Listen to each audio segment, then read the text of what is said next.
what we long most and demand in life is our freedom. And indeed, God has created us in freedom, for freedom. Unfortunately, many of us think that this freedom is absolute. Freedom, when it is seen in an absolute manner, where there is insistence of the freedom of the individual to do whatever he wants in the name of democracy, in the name of relativism, the consequences would be unimaginable.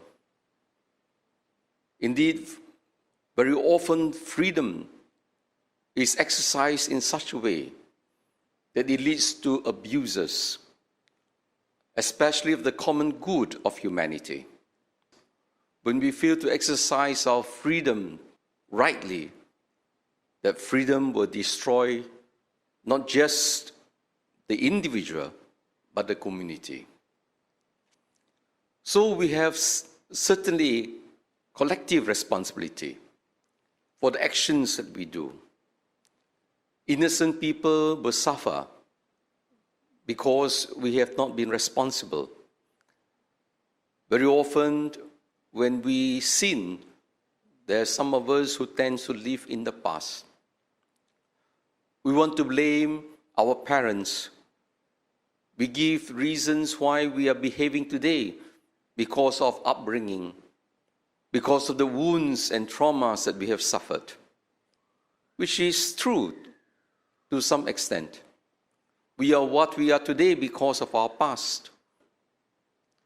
But my dear brothers and sisters, this emphasis on collective responsibility has its limits.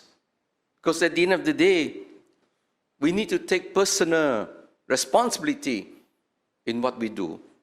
It does not mean to say we are predetermined to act in this manner.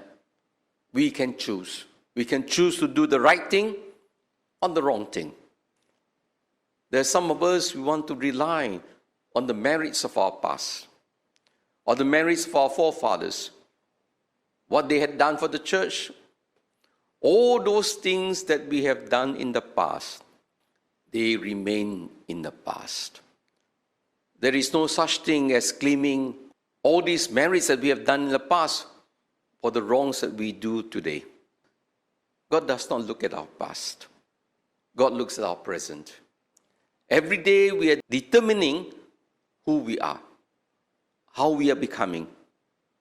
So every action, good or evil, will determine our future happiness and our present. So that is why the past, they are past. How we want to live, whether we want to be happy, we have to decide here and now. Every day, we should not be complacent. We need to go deeper in our spirituality. We need to search our motives deeper, discern what we do, why we do, and what we should do. Otherwise, we will have to pay the cost. We have time, my dear brothers and sisters, to repent. And we must ask for God's grace to wake us up earlier. Otherwise, we might have to pay the cost, the consequences for our sinful actions. Because what we sow will be what we reap.